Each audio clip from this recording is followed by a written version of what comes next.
kerja, keluar dari rumah, jangan tidak berdoa, jangan mengandalkan usaha kita. Usaha kita nggak bisa datang rezeki. Yang datang rezeki Allah Subhanahu Wa Taala. Keluar dari rumah, baca doa, Bismillah ya Rob, saya mau keluar nyari nafkah buat anak istri saya. Walaupun kita kerjanya di toko, gajinya harian, tetap doa. Karena bisa jadi hari itu kalau tidak dapat rezeki kalau Allah nggak mau. Keluar ke tempat kerjamu kobongan, selesai. Bukan hanya dapat gaji, besok tidak kerja lagi. Makanya manfaatnya kita berdoa supaya Allah terus mendawamkan, memberikan rezekinya kepada kita. Jadi rezeki ini datang bukan karena usaha kita. Perang Badar tadi yang jumlahnya umat Islam 314 orang, sama Allah diturunkan para malaikat untuk bantu umat Islam. Tapi bukan karena adanya malaikat umat Islam menang, tidak, karena kemenangan dijanjikan sama Allah. Allah mau umat Islam menang, ada nggak ada malaikat menang. Allah turunkan malaikat hanya untuk menenangkan hatinya umat Islam supaya tenang. Orang itu kan kadang tetap mikir tuh, wong 314 orang masa bisa menang ngelawan 1000. Tapi dikasih tahu sama Rasulullah, nih loh malaikatnya Allah turun secara bergilir mau bantu umat Islam. Oh, kalau dibantu malaikat ya wes tenang. Jadi tujuannya Allah ini menurunkan malaikat untuk membuat hatinya umat Islam tenang. Kalian ini dibantu sama malaikatnya Allah walaupun jumlah kalian sedikit. Tapi bukan berarti kemenangan itu karena adanya malaikat, tidak, karena Allah menghendaki mereka menang. Kita dapat rezeki bukan karena upaya kita, bukan karena kerja kita. Keluarnya kita dari rumah itu hanya asbab, karena Allah tidak mengeluarkan rezeki langsung dijatuhkan ke rumah kita.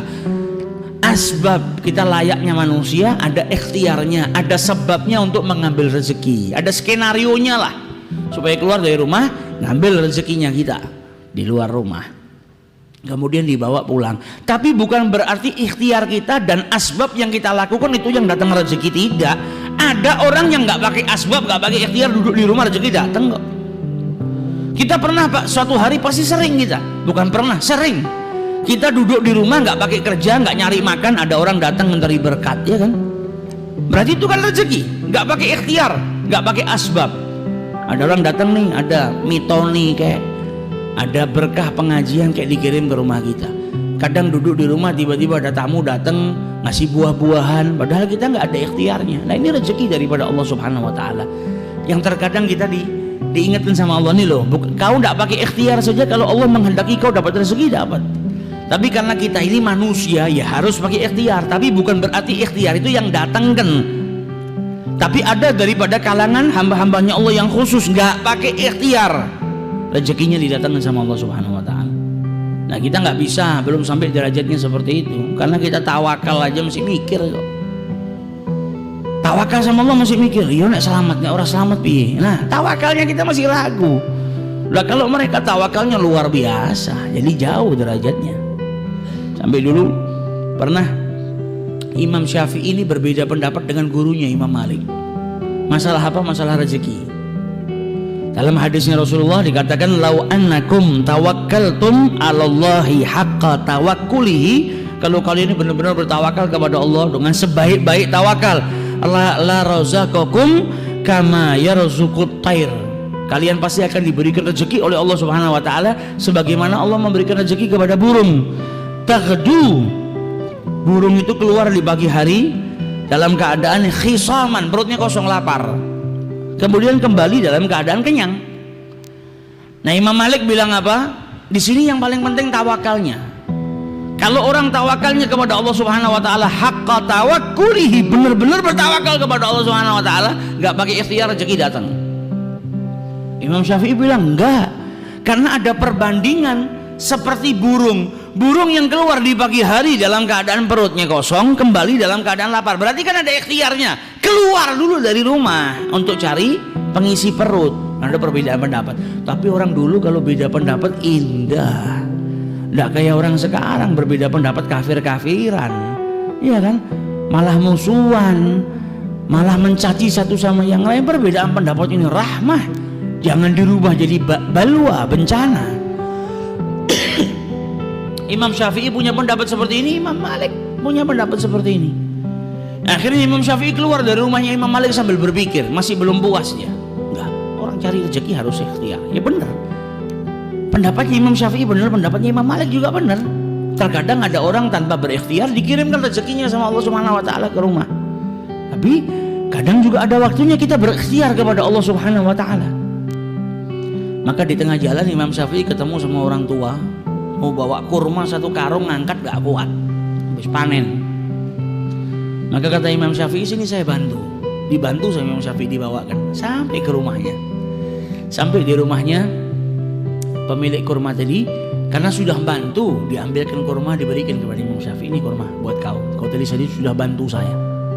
Maka diterima sama Al-Imam Syafi'i. Sambil dia teringat dengan pendapatnya nih, kalau saya tadi nggak ngangkatkan karung kurmanya orang tua ini, ya saya nggak dapat rezeki kurma ini. Tapi karena saya ngangkatkan, ada ikhtiar, saya dapat rezeki ini. Kembali dia ke rumah gurunya mau buktikan, sambil mau ngasih hadiah. Zaman dulu tuh santri kalau dapat kenikmatan yang pertama keinget siapa? Gurunya. Wah, ini saya dapat kurma, saya harus bagi dengan guru saya. Balik ke rumahnya Imam Malik, diberikan setengahnya buat Imam Malik, ini kurma buat engkau, ini kurma buat saya dapat rezeki tadi, kita bagi setengah, kata Imam Syafi'i. Kemudian diceritakan, ini tadi kalau saya nggak ngangkatkan ya saya nggak dapat. Kata Imam Malik apa? Engkau benar, saya juga benar. Saya nggak pakai keluar dari rumah, nggak pakai nguli, nggak pakai ngangkatkan 1 karung, datang sendiri ke rumah saya, kau bawa ke sini. Berarti kan saya benar, nggak pakai tawa, saya nggak pakai ikhtiar dapat kurmanya. Kau juga benar, kau nggak bisa dapatkan kurma ini kecuali kau dengan berikhtiar ngangkatkan kurma ini. Nah, ini indah. Satu punya pendapat seperti ini, satu punya pendapat seperti itu. Sampai dulu Ibrahim ibn Adham ketika di masa belajarnya, maka dia dulu seorang peniaga, berdagang. Ketika dia berdagang, di tengah-tengah padang pasir dia lihat ada seekor burung yang jatuh. Maka kemudian dia tunggu, ini kira-kira burung yang jatuh nggak bisa terbang lagi, kan dia butuh makan. Kira-kira rezekinya dikirim nggak sama Allah? Kalau sampai rezekinya dikirim sama Allah Subhanahu wa taala, padahal dia sudah nggak bisa terbang, dia di tengah padang pasir seperti ini, tapi tetap mendapatkan rezeki dari Allah. Besok saya berhenti kerja. Buat apa kerja? Kalau memang rezeki itu dihantarkan. Tapi kalau dia mati, ya sudah saya kerja terus. Kata Ibrahim bin Adham. Ternyata nggak lama dia duduk, dia liatin burung tadi, ada burung datang bawa makanan di mulutnya. Kemudian diberikan kepada burung yang cacat tadi, yang jatuh tadi. Maka dia ngeliat, ya Allah, walaupun dalam keadaan seperti ini Allah tetap mengirimkan rezekinya. Pulang ke rumah, dagangannya taruh gudang, dia tidak mau kerja lagi. Maka apa yang dia lakukan ini terdengar oleh Asyibli, orang soleh di zamannya Ibrahim ibn Adham, walinya Allah. Dengar kalau Ibrahim ibn Adham nggak mau kerja gara-gara ngelihat burung yang jatuh, dikasih makan sama burung yang lain, diantarkan, nggak perlu kerja. Maka didatangi sama Asyibli, ya Ibrahim, saya dengar anda sekarang nggak mau kerja karena kejadian yang anda lihat dia benar. Jangan, tetap kerja, ikhtiar. Loh, saya nggak perlu ikhtiar, burung tadi saja sudah nggak bisa terbang aja masih dikasih rezekinya sama Allah Ta'ala. Buat apa saya harus berikhtiar? Toh nanti Allah juga ngirimkan rezekinya ke saya. Kata Asyibli, ya Ibrahim, kenapa engkau malah memilih burung yang lemah, nggak bisa terbang, dan hanya menunggu rezeki yang datang dari burung yang dimasukkan ke dalam mulutnya? Jadilah engkau burung yang kuat, yang datang bawa makanan, memberikan kepada burung-burung yang lemah tadi yang tidak bisa terbang. Jangan milih yang lemah, milih burung yang kuat. Jadilah engkau saudagar yang kaya, yang bisa membantu saudara-saudaramu yang lemah.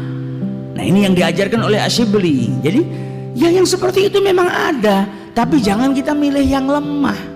Jangan milih jadi burung yang patah sayapnya nunggu makanan dari orang, tapi jadilah burung yang bisa terbang kemana-mana mencari rezeki dan kau berikan kepada saudara-saudaramu yang tidak mampu. Nah, ini yang dia mau. Lebih baik kita menjadi burung yang kuat tadi, bisa membantu saudara-saudara kita, daripada menjadi burung yang lemah. Jadi tawakal dan juga ikhtiar. Nah, kalau para wali-walinya Allah kita nggak sampai derajat ke sana. Zikir stino status toh, mau nggak keluar rumah rezeki datang, nggak ada. Yang nggak datang akhirnya omelan istri kita. Jadi lanang nang omah tok ora tau metu. Nah, akhirnya sarapan kita omelan, makan siang kita omelan. Kayak orang yang dulu datang ke kiai ngeluh, "Kiai, saya tahu tuh salam itu khutbah Jumat itu kan seminggu sekali. Lah kok istri saya tiap pagi sampai malam khutbah terus nggak pernah berhenti. Lah kui salahmu. Lah kamu yang nggak didik istrimu, kamu yang nggak nyari nafkah, ya akhirnya mulai dari pagi sampai malam khutbah Jumat istrimu." Nah, kalau kita nggak ikhtiar, yang ada gitu, sarapan kita diomeli bojo, makan siang kita diomeli bojo. Jadi